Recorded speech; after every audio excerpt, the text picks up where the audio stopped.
Hi guys, welcome to Great Talk, where we talk about the business of creativity and everything around it. Yeah, and we have a very, very, very amazing guest with us today. My very good friend, my very good lad. His name is Victor Ekpo, popularly known as Bobby V. Fantastic guy. This guy is, I'll let him, talk his thing, and yeah, let's get right into it. Hi, Bobby. Thanks for coming around. Once again, we shake. Thank you, thank you. Yeah, nice to be here. I mean, you sent me a message, and I'm like, yeah, definitely, I'll be here. And I always see you ranting in the group. You know the group I'm talking about. So I was like, yes, Yo. let's come around. Let's talk about it. Yeah. Let's rant. Yeah. Let's rant. I sometimes used to attack my guy, and I'm looking at you. Attack guy? Yeah, whiskey. And I was Ah. like, yeah. And I'm looking at you like, I mean. if not that I know you, you collect a big slap. But yeah, it's nice to be here. My name is Victor Ekpo, an entertainment lawyer, business manager, and I love to have a bit of knowledge throughout the industry. So yeah, that's me. Yeah, I mean, to be honest, yeah, I've got love for him. I honestly got love for him. I'm about the culture. I don't have a fave, right? I'm about the Okay. culture generally, and whatever makes the culture better, Yeah. at least from my perspective. I'm not saying yeah, No, I get you. No, I think your anytime you talk is not from a point of hate. It's always I always see it as from a point of oh, how can we get the industry moving forward and all. Yeah. So yes, that's very important to that's very important to me. Good. Okay, so Bobby, tell us about your background. Yeah, how did you find yourself, in this profession? Why law? Why Entertainment. law? Interesting. I think this is the first time I'm going to say this story on. It's been maybe anytime I've said it's been on a personal talking to someone. So I did music for 10 years. Yeah. No, I mean people know this part. The part that I've not told people, we get to that. But yeah, I did music for 10 years from 20, maybe 8 to 10 years from 2011 to 2010, 11 to 2019 from my secondary school. So we're like a clique. We call ourselves Flawless Clique. Yeah. We're, I think, 4 boys and a lady. Wow. Yeah, Hannah, Bobby, myself, Ife, Sidoski. I think I'm the only person still within this. The industry. Yes. No, everyone has engineer. My producer then is now owning a tech company. He's now in UK. I'm like, bro, where do you think you're going to? So yeah, fast forward, went to university. 2017, I was the best artist in my school. Yeah. And it was through voting, so it shows that I had a lot of people that liked me, and I think maybe to an extent that's why when I tell artists now that not just your music, also your personality. Because for some people, they really didn't know my music, but Bobby's a cool guy, so I'll vote for him because of same way with the music. Not everyone, like I think David has that. Not everyone might love David with the music, but David is a cool guy. David is a cool, so that's why David is my favorite. So yeah, I won Best Artist 2017. Moved 2019. I was finishing school, and then reality check like, we are finishing school. I went to school in a city that is a little bit not entertainment. What's that word? It wasn't favorable to being an artist, Uyo. So for most of the artists in Uyo, they just sing when once they reach a position where they can sing for politicians. I mean, it's good for them. They pay them rally and nah. For me, I was never that. That wasn't the goal. So I was looking. I was reading. Shout out to Samson Malaki who came to our school. Yeah, everyone knows Malaki. He came. That was the first time he started teaching us music business. 29. That was the first time I heard music business. Like when he started telling us that, oh, you artists should stop doing songs 4 minutes. Then remember that time? That's when music started trimming down to 2 minutes, so that people can replay your song. Give us Mr. Easy. I think Mr. Easy was the one who kind of started with Joe Boy. Started that. So he told us, don't be doing music 4 minutes. Give us ideas. Started talking about streaming. He made me put out my first song 2019. I think I sold my music. And I made 50,000 naira from it. I sold, like I put it online, 1,000 naira, anyone who wanted to buy. That's when people were still doing too exclusive. I sold my music on my birthday. So, and that was because of, the industry now. I was getting ideas. Then Manaki told me, do you know that you'll be a better manager than an artist? I mean, I felt this like, wait, are you saying my music is not good enough? But I thought about it. Okay. I just passed it, and then law school, then that was the COVID. So I was thinking, music.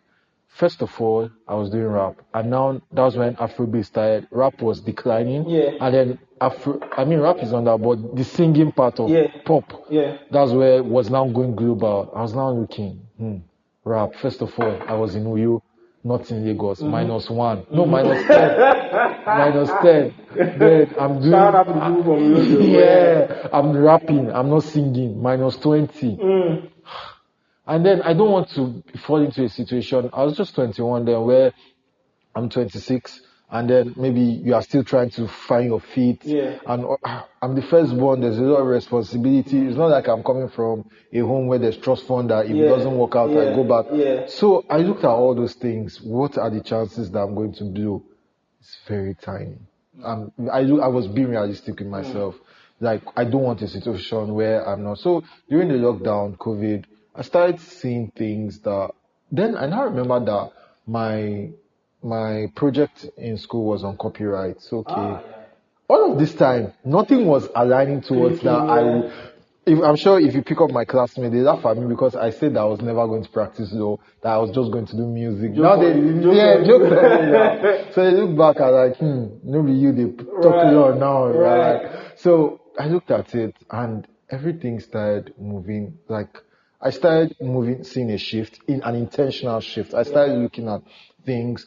Some people started telling me, that's when I didn't know anything about entertainment law till COVID 2020.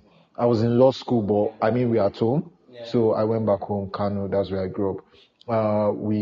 I started saying, okay, where can? Now, this is why sometimes when people attack stans, for me, I took so many positives from stans. I'll explain.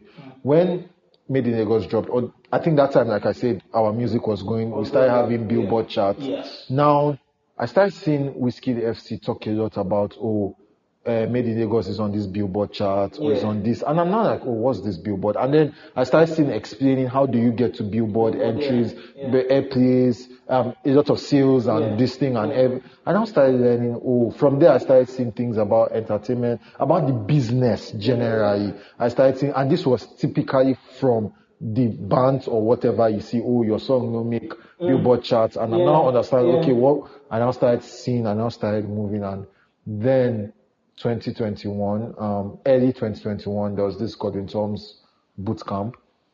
Just not the full, just the one that was on a weekend. And then I think I posted on my birthday on my WhatsApp. That's why I said it's good to be a nice person. And then I posted, I don't want any birthday gifts. There's this camp. People started seeing that I was transitioning from being an artist, because I started posting things on my WhatsApp that was educating people about the music. So they saw the transition. Like, I was like, I want to attend this camp. And Sakpa was that time now 60K. So I was like, where I want to see 60K from? And you know that they contributed. I had 60 people send me 1K. Bro, your community is huge. And I went and I attended that camp, and that's how this thing grew. Now, the part I said I didn't tell anybody was that when we started that clique, that group, I told you in Kano, when we started music, the first day we went to the studio, I remember I didn't know anything about music. I remember I made a statement that you guys will make music and I'll be the manager. That was 10, 11 years ago. Now, bringing back to where I am, that's where I am. So that's some dope movement. You said a lot of things, and bro, I feel like I can just close here. But I want to pick out some things here. I hear strategy. Yeah. And I'll explain what I mean by that. I hear strategy in the sense that you sat yourself down. A lot of people will probably not agree with some of the things you said, rap declining, all that stuff. And I understand where that is coming from. You're not necessarily like differentiate rap or rappers. No. And sorry to cut you short, it's even from a point of, I knew that I loved rap so much that I didn't want to sing. I didn't want to do the switch. At that time, I started saying YC, moving. If I wanted to rap, I wanted to rap and not be a singer. Yeah. So I hear strategy. I hear like, okay, fine. What is the market saying? You know, because there's a school of thought in business that says the market doesn't move for you. You have to move for the market. The market decides where the market wants to go to. You as a business person will be the one to say, okay, I have this product. The market is going this way. Yeah. How do I position pursue myself that? to, Yes. I find that a lot of times creatives generally like to, stick with, no, this is my product. I'm not moving with the market. For example, you sold on, online and all that stuff. Some Yeah. people will still want to keep that culture and say, I'm not putting my music on Spotify, for example. It has to, this is what I know, this is how it is, True. am I going, that. So I hear strategy, I hear, okay, I'm here now. This is what I love to do. This is what the market is saying. How do I align? Right? And I think that's an important lesson that we need to learn as creative generally. That's one thing that I hear. The other thing that I hear in everything you said, is that okay, strategies is on one side. I hear that you kind of remember events in your life reminds you of Very. decisions, statements Yes. in the past. And that, for me, is also as a virtue. I think it's a virtue. I think it has to do with you having some sort of good memory. I do. I think someone said that to me today, this morning, that you have a great memory. Great Like I memory, remembered something of like 6 months ago. I do that. And also to add to that, I mean, I do not want to go spiritual, but at the same time, I believe in what you say. And I mean, not just saying it and sleeping and acting on it. And that's why I am very mindful of the things I say.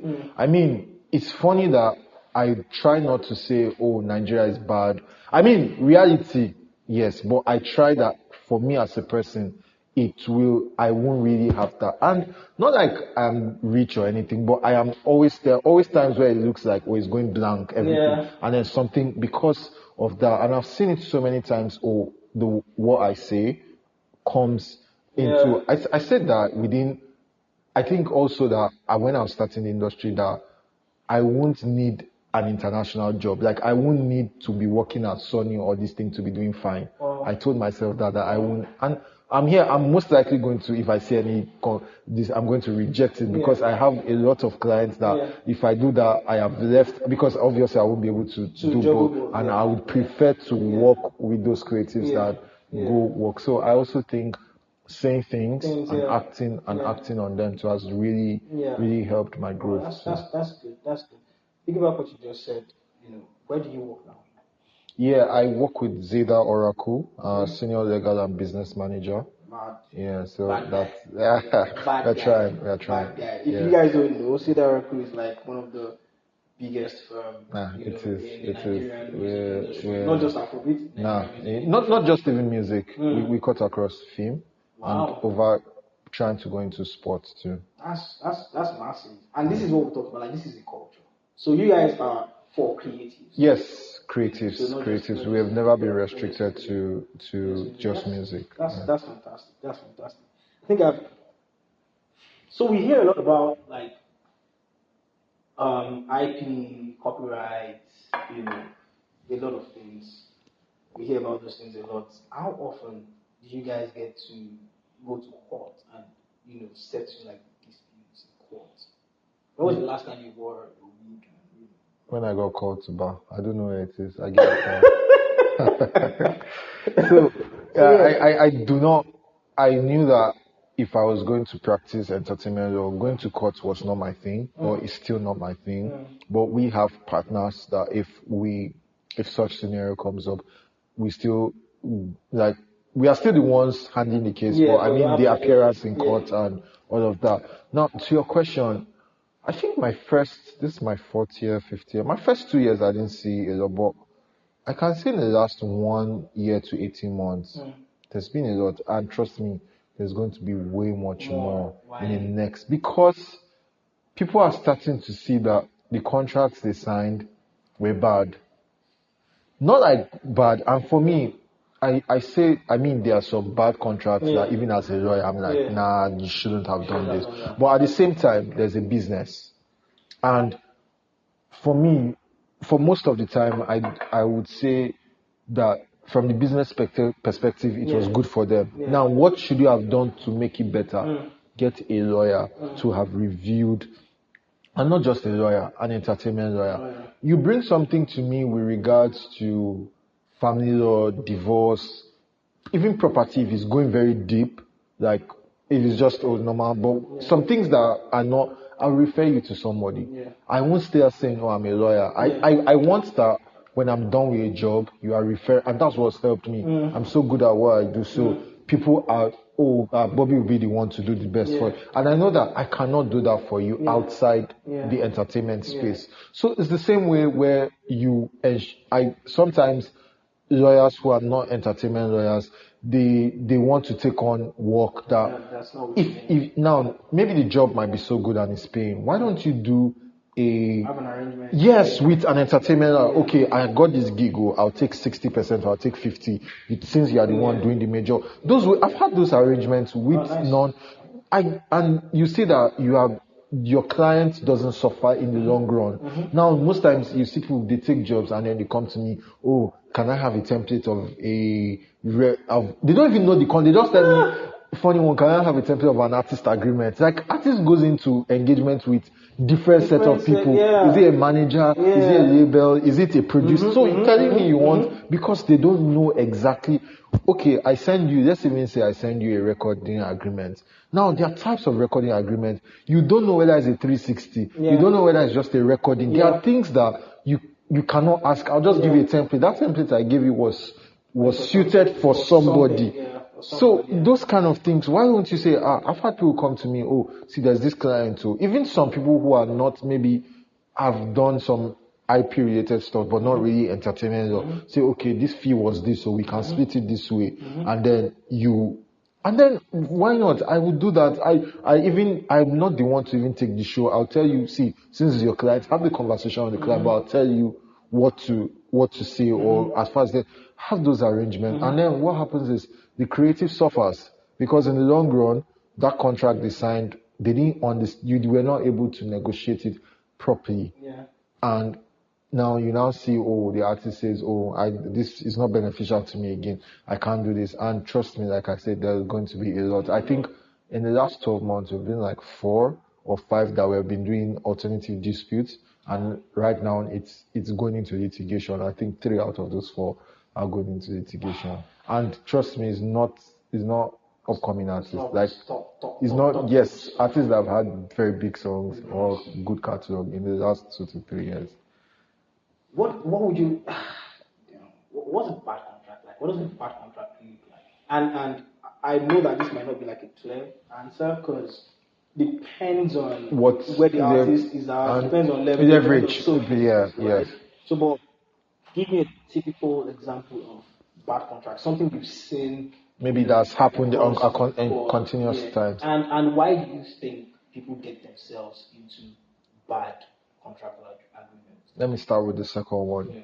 I think it's from a place of what's the English word? Just skip my head now. Desperation. So you are now, imagine myself. Let's rewind back. I didn't leave music. I didn't leave. I kept rapping, and I kept doing that, and I kept putting in work, but nothing was really happening. And then someone came to me with some, let's say, 100 to 150k. Sorry, viewers, it's dollars, so not naira. So 100 to 150k for like 4 years and 3 projects. But in between that, there are some really crazy things inside. But I tell you, see, I don't suffer for this music. I don't grind, nothing they come out. Don't worry. When we reach, this is the most common word I hear. When we reach that bridge, we'll cross it. Most times people don't cross. You never can. You cannot cross. The bridge collapses between inside. So that's the problem. You have been toying, and it's also, again, I don't want us to go back to Nigeria because and all of that. Maybe if we had a system that was working a bit, that okay, not like your music is doing so fine, but you have something to feed. Like your music to an extent is feeding you. At least you can pay your rent, you can eat. Maybe creatives would enter agreements knowing that, see, if I don't sign this contract, I won't be homeless. I will still be able to eat food. Then because when you bring something to a hungry man, he's not going to think about it. He just wants to eat at that moment. But when someone has eaten, not necessarily satisfied, but he knows that tomorrow he will still see the food. He won't. He will think. He will think more. So I think from desperation and then lack of knowledge, and this knowledge is not even just going to school. Going to school is very very good, very, but not even that alone, because you've seen people who go to school and still feel understanding. I tell people, see, before I get on working with clients, we do like 2 to 3 sessions on educating them on the business. Because I'm the lawyer doesn't mean it ends there. There are times I won't be with you. I mean, we are now in a very remote world where things do not. You'll be in camps. You need to understand those basic things before, of course, your lawyer comes into play. Understand the basic. Now, creatives do not understand. They just want to create music. And yes, I'm not saying go and read the whole business music, but at least the key things, what percentage is due to you typically, what are you entitled to, those key things that you understand. And that's the issue. Now, so the first one, what are bad things I see? I think you already said that. I really don't say this is just bad, like leverage. I emphasize on leverage a lot. I whenever I'm signing creatives to maybe publishing deals or recording deals, I'm saying, okay, where are we now? I tell us, me and the clients, let's be sincere. At this place, what's due? We cannot be demanding for such. Well, okay, we are demanding for that. What are we showing that this is what we have achieved? Now, again, there are certain places where I go into deals with my legs, see my shoulder very high, because I know that we have done a lot. If you don't work, we'll find another one. And so those kind of situations. But for me, I think the duration of agreements has to be. But again, that's why I don't think we can sit here and say what's bad. It means we are going to explore everything. Because if I say for the artist, don't make it too long. For the business, especially for a creative who is just starting, the first 2 years is going to be spending without so much income. So do I just want to do 2 3 years spending and I'm not really enjoying like making return on investment? So you look at it from that side. Oh, make it short for the artist. The mic? Yeah. Can you still hear? No, just go on. Okay. Adjust it. Okay. Make it short for the artist. Then, okay, but you come to this other side where being short is not really favorable to. But then another thing I can say is a termination clause.